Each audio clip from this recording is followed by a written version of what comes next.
Ô, Canuto, quando que você saiu da Globo? Que ano? Eu saí da Globo em agosto de 2019. 19, né? Exatamente. Eu estava concluindo 60 anos de atividade. 60 de atividade jornalística. Jornalística. Eu comecei, vi agora recentemente essa minha carteira. Eu com 12 anos, em outubro, eu já tinha carteira da Associação dos Cronistas Esportivos de Alagoas.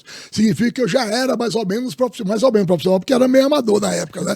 Mas aí em 62 eu já era credenciado como jornalista em Maceió. Mas, cara, com 12 anos de idade? Não, com 16 anos. 1962. Anos. E aí 16. Você fazia o quê com 16 anos?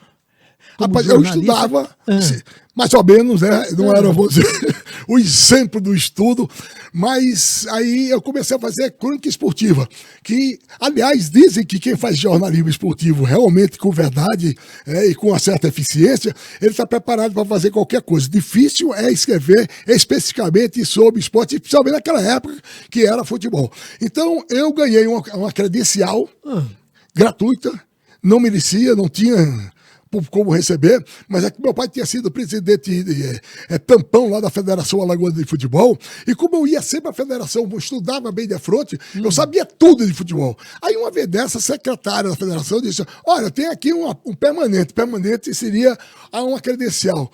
Tá acabando o campeonato, o cara não veio apanhar, você não quer não pra você? Rapaz, era tudo o que eu sonhava. Você entrava de graça, naquela época, com a mesada curtíssima, né?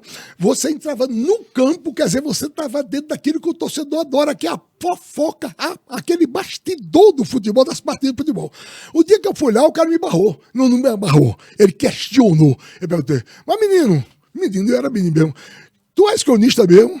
Eu digo, eu sou, tá vendo? Uma credencial, mas isso não me fez bem. Eu estava mentindo, eu não era. Então, o que aconteceu? Em vez de entrar para o estádio, eu fui à esquina, tinha lá uma venda que chama mercearia de mercadinho, comprei um caderno, comprei uma caneta, entrei no campo lá, onde eu sonhava estar, anotei tudinho. Na segunda-feira eu cheguei com a resenha do jogo, era uma decisão do CCA e CRB juvenil. Então foi publicado. Quando foi publicado eu fiquei extasiado, né? Aí comecei, em vez de fazer uma nota, que eu não tinha nenhum compromisso, terminei fazendo uma página. E dessa página eu terminei despertando o interesse de outros jornais maiores, e com 2, 3 meses eu estava trabalhando já no Dia de Alagoas passei para o Jornal de Alagoas, que fui na escada, né? E no Jornal de Alagoas comecei a ganhar prêmio de reportagem, aí fui para a Gazeta e fui também escrever resenha, que naquela época as resenhas eram escritas, os locutores apenas liam, né? Não tinha muito comentário. Vê como as coisas se encaixam, Tramontino.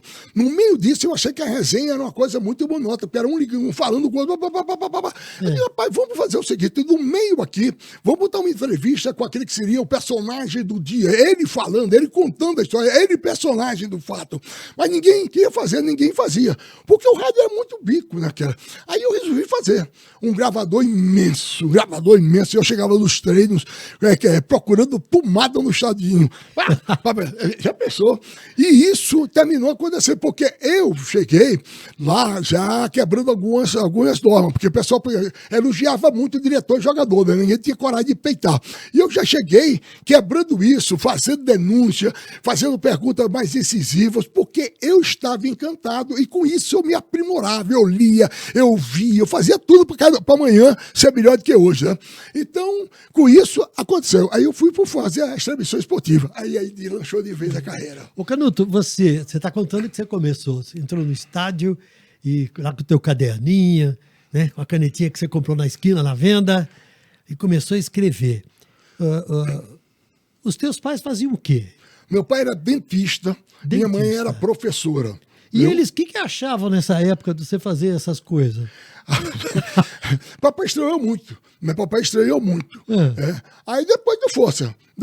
Aí eu dizia, como é que eu dizia? Ele dizia assim. Aí uma vez ele fez de sacanagem, né? Ele pode desafiar porque ele queria que eu fosse mais apegado aos estudos, né? E eu fazia assim, tirava boas notas de português, a um ponto que uma vez o professor de português disse: por que você não vai escrever? Porque você escreve a sua redação tão boas. E eu já estava começando. Isso tudo foi um incentivo a mais. Uma papai, uma vez dessa, me lembra, você me contando essa história. Aí eu digo, para que você vai? Aí papai disse, meu filho, você vai longe, viu? Ele, pai, que bom, que legal que o senhor acredita. Você vai até Bebedouro a pé.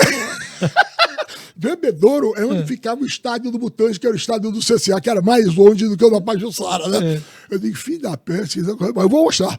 Aí depois ele começou a entender que eu escrevia bem, ele achava que escrevia também bem, né? Começaram a ver alguns elogios, inclusive de intelectuais, olha só, porque Tramontina, eu não era um mero participante, eu era empolgado, eu era destemido, eu era obcecado, vou dizer assim. Porque naquela época eu já comprava caderno de jornalismo, eu já comprava livro, porque não tinha faculdade de jornalismo em Alagoas.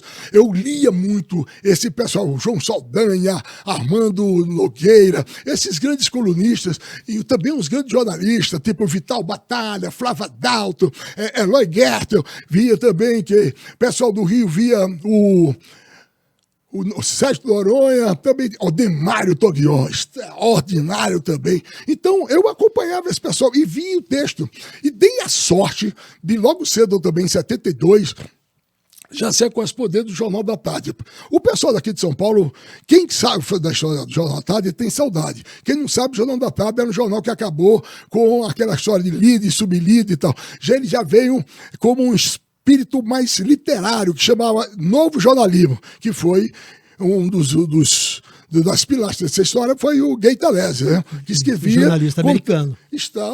E que ganhou essa história. Então era meio literário o texto. Você não abria assim, você arrebenta treino, comandando a rádio, você arrebenta treino hoje pela manhã no campo da Pajuçara, 90 minutos de prática sob o comando de fulano e tal.